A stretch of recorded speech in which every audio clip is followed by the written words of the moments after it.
अस्सलामुअलैकुम। Welcome to my channel दिलचस्प कहानियां। मोर अपडेट्स के लिए हमारे चैनल को सब्सक्राइब करें और नोटिफिकेशन आइकन प्रेस कर दें। तो चलिए कहानी शुरू करते हैं। मैं तुमसे एक सौदेबाजी करना चाहता हूँ, उसने भी सरगोशी में कहा। लेकिन मैं तुमसे कोई सौदेबाजी नहीं करना चाहता, मैं घुराया। तुम इस वक्त मेरे पिस्तौल की जद पर हो, मैं तुमसे सौदेबाजी क्यों करूँ? मुझसे ज्यादा इसमें तुम्हारा ही फायदा है, हुसैन ने कहा। मैं तो अपनी जिंदगी की तरफ से मायूस हो चुका हूँ। अदनान हर हाल में मुझे मरवा ही देगा। मैंने तुमसे कहा था कि मुझे महफूज रास्ते से कोठी के अंदर पहुंचा दो और तुम फजूल बातों में पड़ गए। पूरी कोठी पे खुफिया कैमरे नस्ब है, कोई शख्स भी खुद को पोशीदा नहीं रख सकता। मैं चाहता तो तुम्हें फंसवा सकता था, लेकिन मैं समझता हूँ कि तुमसे सौदेबाजी करके मैं नुकसान में नहीं रहूंगा। कहो क्या कहना चाहते हो? मैंने कदे बेबसी से कहा। सिर्फ इतना कि अगर तुम यहाँ से बचकर निकलने में कामयाब हो जाओ तो मुझे इराक से निकलने में मदद देना और हो सके तो अपने साथ भी ले चलना। ये कोई ऐसा सौदा तो नहीं जो मुझे नामंजूर हो, मैंने कहा। जिस हद तक भी मेरे बस में होगा मैं तुम्हें जरूर तहफ़्फ़ुज़ फराहम करूंगा। मैं तुम्हें मरकजी कंट्रोल रूम में ले चलता हूँ, जहाँ से खुफिया कैमरे और स्पीकर कंट्रोल होते हैं। अगर तुमने वहां मौजूद अमले पर काबू पा लिया तो फिर खतरात ना होने के बराबर रह जाएंगे। ठीक है, मैंने फौरन कहा, लेकिन ये ध्यान में रखना कि कोई चालाकी दिखाई तो तुम्हारा अंजाम बहुत भयानक होगा। बसरे का कोई ऐसा शख्स नहीं होगा जो अदनान अब्बासी से वाकिफ ना हो। उसके बावजूद तुमने यहाँ घुसने की जुर्रत की है, तो इसका मतलब यही है कि तुम कोई सर फिरे हो। मैं अदनान अब्बासी की दुश्मनी तो बोल ले सकता हूँ, मगर किसी सर फिरे से नहीं उलझ सकता। जिसे अपनी जिंदगी की परवाह ना हो उससे तो डर ही लगता है। अब जल्दी करो, वो मेरी महबूबा को अगवा कर लाया है। मैं ज्यादा देर इंतजार नहीं कर सकता। कंट्रोल रूम के दरवाजे पर दो मुसल्ला मुहाफिज हर वक्त तैनात रहते हैं। क्या तुम उनसे निमट सकोगे? मुझे खून की नदियां बहानी पड़ी तो उनसे भी गुरेज नहीं करूंगा। अपनी महबूबा को अदनान के चुंगल से छुड़ाना मेरा मिशन है। उसके लिए मेरी जान चली जाए तब भी मुझे कोई परवाह नहीं। बस मुझे ये बता दो कि कंट्रोल रूम है किधर? उधर कोने वाला कंट्रोल रूम है, यहीं वो दोनों मुहाफिज पहरा देते हैं। उस दरवाजे से दाखिल होकर हमें सीढ़ियां उतरना पड़ेंगी जो हमें उस तय खाने तक ले जाएंगी जहां कंट्रोल रूम है। उस तय खाने में एयर कंडीशन का निजाम भी नस्ब है जो पूरी कोठी को ठंडक फराहम करता है। हुसैन पूरी तरह ताउन करने पर आमादा था। मैंने उसे समझाया कि उसे क्या करना है, फिर वो मुझे उस तरफ ले गया जहां से नीचे जाने का रास्ता था। ये भी कोठी का अदबी हिस्सा था। हम चंद सीढ़ियां चढ़कर बरामदे नुमा जगह पर पहुंचे जहां दो दरवाजे थे और दो ही मुहाफिज भी टहलते हुए नजर आ रहे थे। तारीकी की वजह से उनके सिर्फ हैवले ही देखे जा सकते थे। चेहरे का नकूश देखना तो शायद करीब से भी मुमकिन ना होता। हम दोनों टहलने किसी अंदाज में उनकी तरफ बढ़े। हुसैन उनसे बातें करने लगा। हमारे दरमियान यही तय हुआ था, मैं जरा सा पीछे रह गया था। हुसैन पर अंधा एतमाद नहीं किया जा सकता था, इसलिए मैं उसकी तरफ से भी मोहतात था। वो जरा सी भी गड़बड़ करता तो मुझे सिर्फ 3 फायर करने पड़ते। उसके बाद जो भी होता वो बाद में देखा जाता। लेकिन हुसैन ने ऐसा मौका नहीं आने दिया। उसने उन दोनों को करीब बुला लिया और फिर वो अचानक ही मेरी तरफ मुड़कर बोला, अरे ज़ुबैर, तुम वहां क्यों रुक गए? करीब आ जाओ ना। मैं ओले से खनकारता हुआ आगे बढ़ा। मेरा दायां हाथ जो इससे कबल ही जेब से बाहर आ चुका था। अंधेरे के बायस उन लोगों के लिए मेरे अज़ाइम का अंदाजा करना मुमकिन नहीं था। मुझे पहचान तो वैसे भी वो नहीं सकते थे। उनकी इसी बेखबरी से फायदा उठाते हुए मैंने उनमें से एक की गर्दन पर कराटे का वार कर दिया। वो मुझे आवाज निकाले बगैर नीचे गिरा। दूसरे ने जरा हरकत करने की कोशिश की थी कि मैंने दोनों हाथों से उसकी गर्दन दबोच ली। अब उसके पास इतना मौका नहीं था कि वो अपनी गन कंधे से उतार सकता। मेरे दोनों अंगूठे उसके नरकड़े पर दबाव बढ़ाते ही चले जा रहे थे। उसने हाथ पैर मारने की कोशिश की, मगर मुझे कोई मुसर ज़रब ना लगा सका। अचानक अफ्तार और शदीद तकलीफ ने उसका ज़हन माउफ कर दिया, वरना वो कुछ तो कर ही सकता था। इन लम्हात में भी हुसैन की तरफ से बेगाफिल नहीं था। जैसे ही मैंने दूसरे मुहाफिज पर हमला किया था, वो गिरे हुए मुहाफिज की तरफ झपटा और उसकी कंधे से लटकती हुई गन उतारने की कोशिश करने लगा। मैंने कुन्नकियों से उसे देखा और कबल इसके कि वो गन अपने कब्जे में ले पाता, मैंने पूरी कुव्वत सर्फ करके मुहाफिज की गर्दन को एक शदीद झटका लगाया और उसे पूरी कुव्वत से पीछे की तरफ धकेल दिया। वो मरा तो नहीं था, मगर अदमुआ जरूर हो गया था। मैं बड़ी फुर्ती से 2 कदम पीछे हटकर उल्टे पैर की एड़ी पर घूमा और मेरे दाएं पैर की भरपूर कुव्वत की ज़रब हुसैन के मुंह पर पड़ी। वो मुहाफिज की गन पर कब्जा करके खड़ा होने की कोशिश कर ही रहा था कि मुंह पर पड़ी हुई बूट की उस भरपूर ज़रब से दूसरी तरफ उलट गया। उसका मुंह अंदर से बुरी तरह फट गया होगा और कई दांत हिल गए होंगे। उसके मुंह से एक करबनाक आवाज निकली थी और उसे गन का होश भी नहीं रह गया था। गन उसके हाथ से निकलकर फर्श पर फिसलती गई थी। मैं वोल्ट दूर पर उस मुहाफिज की तरफ पलटा जो सर झटक कर अपने आवाज दुरुस्त करने की कोशिश कर रहा था। उसे संभलने का मौका देना निहायत खतरनाक होता। मैं जरा सा आगे बढ़कर हवा में उछला और उसके मुंह पर फ्लाइंग किक मार दी। वो उछलकर पीछे जा गिरा और मैं जमीन पर पैरों के बल गिरते ही यूं उछलकर अपने पैरों पर खड़ा हो गया जैसे मेरे जिस्म में स्प्रिंग लगे हुए हों। हुसैन फर्श पर लूट रहा था। उसकी खबर लेना भी जरूरी था। उसने मुझे धोखा देने की कोशिश की थी। मैं झपट कर उसके सर पर पहुंचा और उसके पैरों में ताबड़तोड़ कई जोरदार ठोकरें रसीद कर दी। हर ठोकर पर उसका जिस्म झटका खा जाता था मगर मुंह से आवाज नहीं निकलती थी।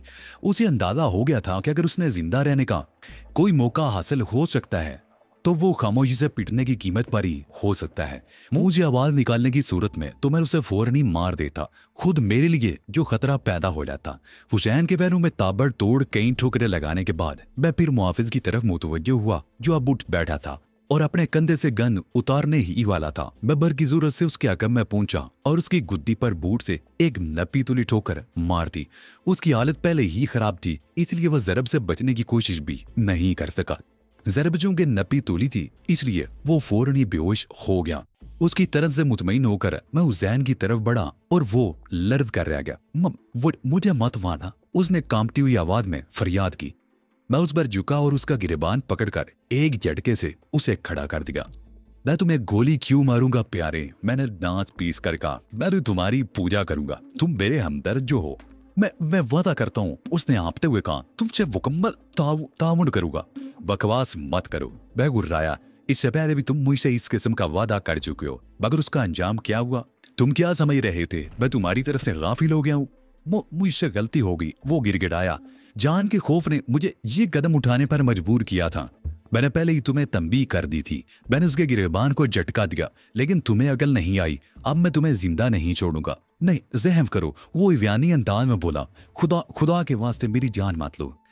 तुम जैसे लोगों पर खुदा का वास्ता देना जेब नहीं देता, लेकिन उसके बावजूद मैं तुम्हें माफ कर रहा हूं।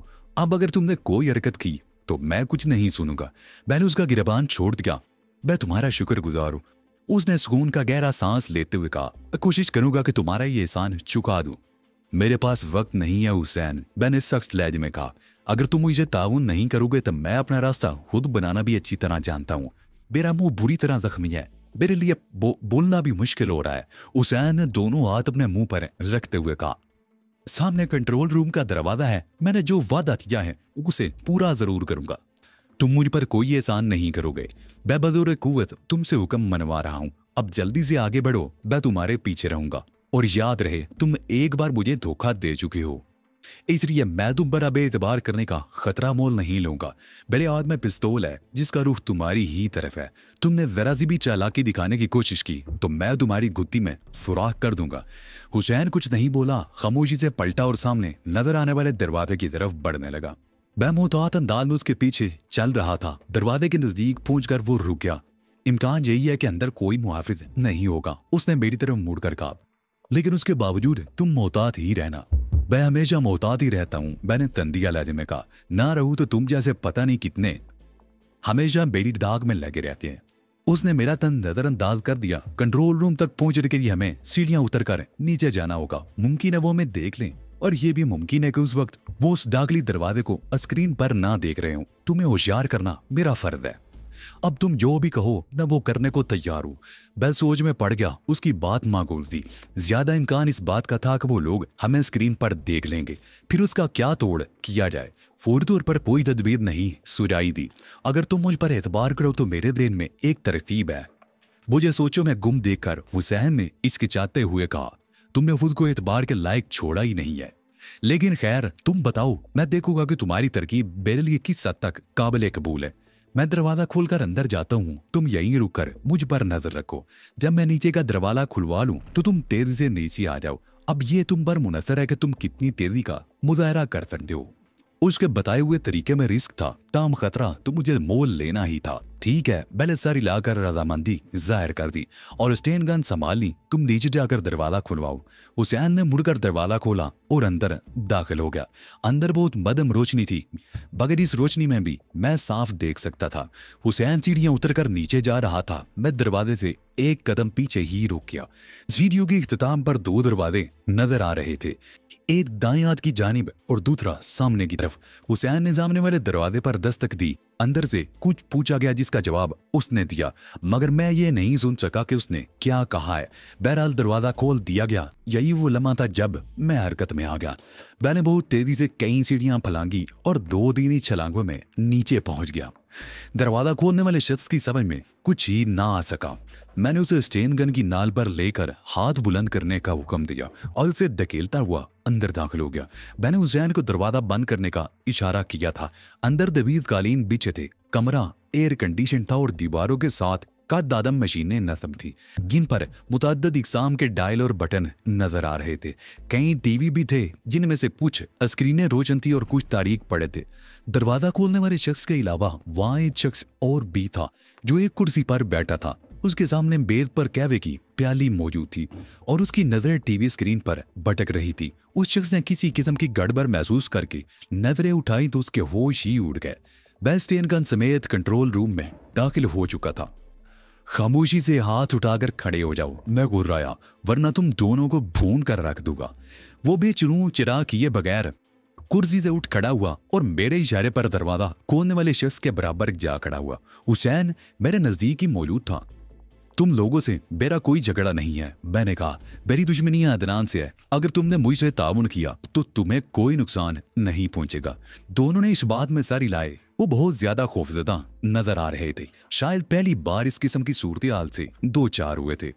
और एक बात, अगर मुझे ताउन नहीं करोगे तो मैं तुम में से किसी से रियायत नहीं बरतूंगा। मेरे पास ज्यादा वक्त भी नहीं है। फौरी तौर पर फैसला करके बता दो कि तुम लोग मुझसे ताउन करने पर आमादा हो या नहीं। उन्होंने एक दूसरे की तरफ देखा। नजरों ही नजरों में कुछ पैगामात का तबादला हुआ और उन्होंने इस बात में सर हिलाकर रजामंदी जाहिर कर दी।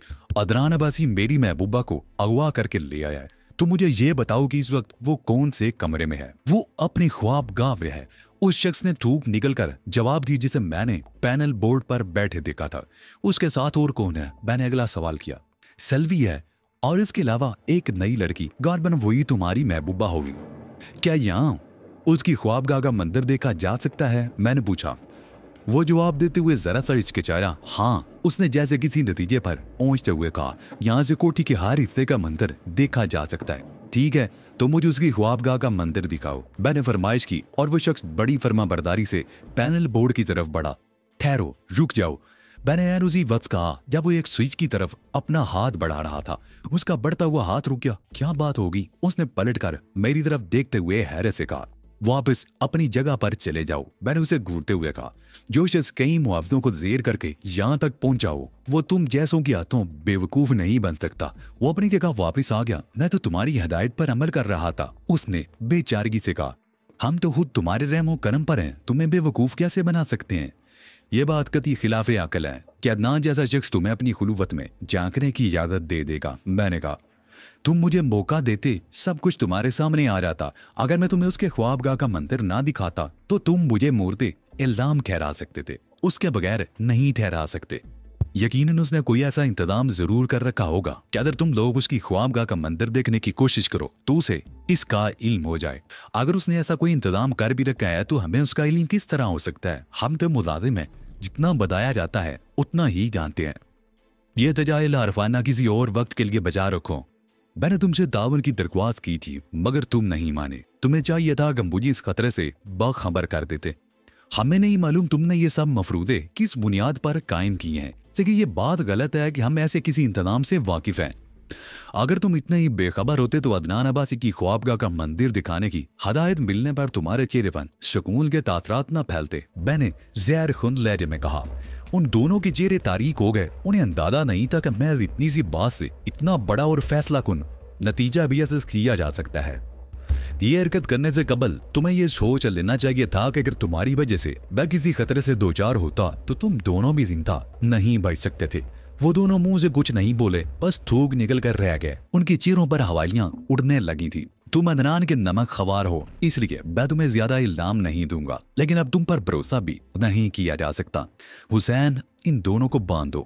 हुसैन ने बिजली के तारों के कुछ टुकड़े ढूंढे और उनकी मदद से उन दोनों के हाथ पैर बांध दिए। मैंने मजीद इत्मीनान की खातिर उन दोनों की बंदिशें चेक की और मुतमईन अंदाज में सारी लाता हुआ हुसैन की तरफ मुतवज्जो हो गया। तुम्हें तो मालूम होगा कि अदनान की ख्वाबगाह कौन सी है? मैंने उससे पूछा। मैं तुम्हें उसकी ख्वाबगाह तक ले चलूंगा, हुसैन ने कहा, मगर उसके बाद मेरी जिंदगी की क्या जमानत होगी? उसकी आवाज होश से लड़ रही थी। जिंदगी की जमानत तो कोई भी नहीं दे सकता, किसी की जिंदगी का कोई भरोसा नहीं होता। तुम्हें क्या खतरा है? तुम तो असले के जोर पर मेरी बातें मान रहे हो। मैं यहाँ के मुआवजों में शामिल हूँ। अगर मैं किसी का आलाकार बन गया तो जाहिर है मेरी अफादियत तो खत्म होकर रहेगी। पहले मेरा काम हो जाए, उसके बाद तुम्हारे बारे में कुछ सोचूंगा। अब चलो, मुझे उसकी ख्वाबगाह तक ले चलो।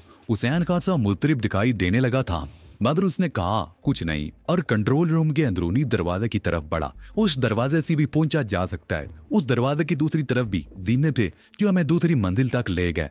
रास्ते में किसी से सामना नहीं हुआ। कोठी के अंदर मुआफिज नहीं होते, हुसैन ने मुझे बताया। सिर्फ मुलाजमीन होते हैं और अपने काम से काम रखते हैं और दूसरों के मामलात में मुदाखलत नहीं करते। मैंने इस बात में सारी लाया। हम दूसरी मंजिल पर पहुंच चुके थे। हुसैन ने कमरे की तरफ इशारा किया। वो अदनान की ख्वाबगाह है। उसने कहा, अब मुझे जाने दो। नहीं, मैंने सख्ती से कहा, तुम मेरे साथ रहोगे उस वक्त तक जब तक मैं कामयाब नहीं हो जाता। मेरे पास उसके लिए फुर्सत नहीं थी कि उसकी मायूसी की क्या वजह है। मेरी नजरें तो उस मुलाजिम पर जमी हुई थी जो एक ट्राली धकेलता हुआ अदनान के कमरे की तरफ जा रहा था। ट्राली में पीने पिलाने का सामान सजा हुआ था। मैं और हुसैन रायदारी के मोड़ पर आड़ में थे, इसलिए मुलाजिम हमें देख नहीं सकता था। मैं खामोशी से मुलाजिम को देखता रहा। अदनान के कमरे के दरवाजे पर रुककर उसने 2 बार दरवाजा नॉक किया और दरवाजा खोलकर उसकी ख्वाबगाह में दाखिल हो गया। उसे कोई 1 मिनट बाद वो ट्राली अंदर छोड़कर वापस बाहर निकला और ख्वाबगाह का दरवाजा बंद करके उसी सिंध में चला गया जिधर से आया था। मैं हुसैन के साथ आड़ से निकल आया और ख्वाबगाह के दरवाजे पर पहुंच गया। मुलाजिम की तरह मैंने दरवाजे पर दस्तक देने का तकल्लुफ नहीं किया और अचानक ही दरवाजा खोल दिया। मैंने दोनों हाथों में स्टेन गन संभाल रखी थी जिसकी नाल सामने की तरफ उठी हुई थी। सामने दीवार के साथ सोफे बिछे थे जिन पर सलोमी अदनान बैठे नजर आ रहे थे। शराब की ट्राली उनके सामने मौजूद थी। सलोमी जाम में शराब अंडेल रही थी। दरवाजा यूं खुलते देखकर उन दोनों ने बेयदवक्त नजरें उठाई और एक स्टेन गन बरदार को अपने सामने देखकर उन दोनों के मुंह हैरत से खुल गए। सलोमी की इस पोजीशन में थी उसी में रह गई। यूं मालूम हो रहा था जैसे किसी ने जादू के जोर से उसे पत्थर के मुजस्मे में तब्दील कर दिया हो। नतीजा ये हुआ कि बोतल से शराब जाम में गिरती रही, यहाँ तक कि जाम लबरेज हो गया और उसके बाद शराब ट्राली में गिरने लगी, मगर सलोमी के जिस्म में जुब्बश तक न हुई। अदनान अब्बासी हड़बड़ाकर सोफे से खड़ा हो गया। उसके चेहरे पर भी बेयकीनी की कैफियत थी और उसके दोनों हाथ खुद बहुत बुलंद हो गए थे। मेरे होंठों पर एक शफाक मुस्कुराहट बिखरी हुई थी। हुसैन मेरे बराबर खड़ा थर थर कांप रहा था। ट्राली पर गिरने वाली शराब अब ट्राली से बहकर फर्श पर बिजली कालीन तक पहुंच गई थी। मुझे पहचाने अदनान? मैंने बदरकाना अंदाज में कहा। मैं वही हूं जिसे तुमने जान से मार देने की धमकी दी थी। अदनान ने जवाब में कुछ कहने की कोशिश की थी, मगर उसके होंठ कांप कर रह गए। उसकी ये हालत देखकर मैंने एक जोरदार कहका लगाया और कमरे में दाखिल होने के लिए कदम उठाया, लेकिन कमरे में पूरी तरह दाखिल होने से कबल ही मुझे यूं महसूस हुआ जैसे मेरे हाथों पर क़यामत टूट पड़ी हो। खुसूसन मेरा दायां हाथ बुरी तरह झुंझुना उठा था, जिससे मैंने स्टेन गन पकड़ रखी थी। ख्वाबगाह में एक मुआफिज दीवार के साथ लगा खड़ा था। जैसे ही स्टेन गन की नाल कमरे में दाखिल हुई, उसने अपने हाथ में पकड़ी हुई गन लट की तरह घुमाकर पूरी कुव्वत से मेरी स्टेन गन पर रसीद कर दी। मेरे हाथ से न सिर्फ स्टेन गन निकल गई थी, बल्कि मैं अपने हाथ को बुरी तरह झटकने पर मजबूर हो गया था। कमरे में अदनान अब्बासी का कहका गूंज रहा था। दरवाजे के खुले हुए बट के अकब से एक और मुहाफिज बरामद हुआ और अब मैं 2 स्टेन गनों की जद में था। मैंने तुम्हें मुतनब्बे किया था, मगर तुम नहीं माने। अदनान ने अपने हाथ गिराते हुए कहा, अब तुम मेरे चुंगल में हो, बताओ मैं तुम्हारे साथ क्या सलूक करूं। मैं सन्नाटे की आलम में खड़ा था। समझ में नहीं आ रहा था कि बिसात किस तरह उलट गई। ख्वाबगाह में मुआवजों की मौजूदगी समझ में ना आने वाली बात थी। यह बात तो वादे थी कि कुछ देर कबल अदनान अब्बासी और सलोमी के चेहरों पर जो तासरात नजर आए थे वो मसनूई थे। उन तासरात का हकीकत से दूर का भी वास्ता नहीं था। सलोमी को होंठों पर मुस्कुराहट थी और वो कुर्बान हो जाने वाली नजरों से अदनान को देख रही थी, जबकि अदनान की तमाम दर तवज्जो का मरकज मैं था। तुम बाहर क्यों खड़े हो, अंदर आ जाओ, मैं अपने मेहमानों का शायाने शान इस्तकबाल करने का आदी हूँ, अदनान ने मुझसे कहा। फिर उसने हुसैन की तरफ देखा और खून ख्वार लहजे में बोला, दफे हो जाओ। हुसैन दुम दबाकर दफा हो गया और मैं ख्वाबगाह के अंदर दाखिल हो गया। ख्वाबगाह में बाईं जानिब जहाजी साइज का डबल बेड दीवार के साथ लगा हुआ था, जो दरवाजे से नजर नहीं आ रहा था। सोनिया बेड पर बंधी पड़ी थी